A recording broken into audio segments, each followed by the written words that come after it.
เอาสบายดีFC สบายดีพ่อแม่พี่น้องสุขูสุขคนเด้อเนาะมาอัปเดตสวนบักทั่วพี่น้องเฮากำลังปลูกเนาะ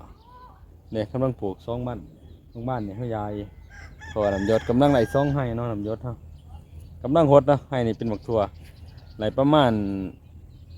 8-9 คู่เนาะ9 คู่ให้เทิงเนี่ยสิประมาณ9 คู่ตัวนั้นเป็นบักแตงเนาะ FC เนาะ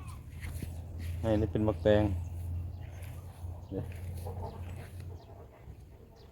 มาหดโดยทอตัวนั้นแตกเนาะใส่สายน้ำยศเอาเนาะ FC เนาะเดี๋ยว ตัวนี้มักแตงเท่าไหร่ประมาณ8-9 วันเนาะต้องปลูกตัวนี้เป็นมักแตงเบื้องนมเป็นมักทั่วทางนี้ยังบ่ทันได้เด้อ FC นี่แต่ว่าเขาไทยแดดเลยเนาะทางนี้เขาไทยแดดวะน่ะเด้อ1 2 3 4ไฮหน้าเนาะบัน2พอดีเป็นทกไฮขนาดจะสิประมาณ40 คูณ 40เนาะ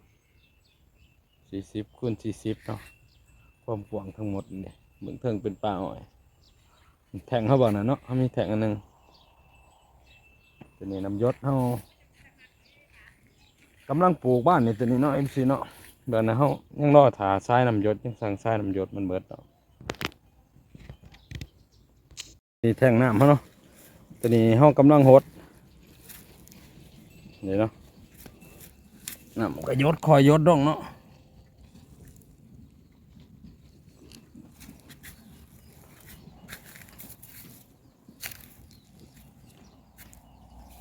ตัวนี้มักทั่วนี่เนาะจะยศประมาณนี้เนาะดินก็สิคอยซุ่มไปเนาะ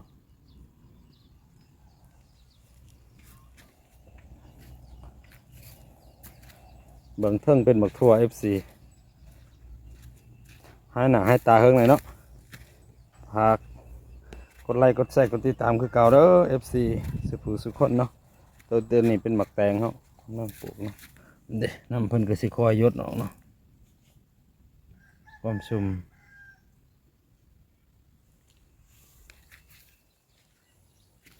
ตัวนี้ท่อแตกแล้วนี่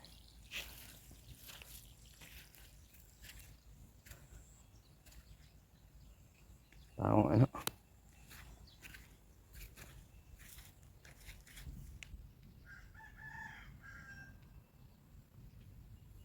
ความยาวนี่ประมาณ10 ปลายเมตรเนาะให้หนึ่งนะประมาณ10 ปลายเมตรสังเกตน้ำยศเพิ่นออกมาเด้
นี่รัก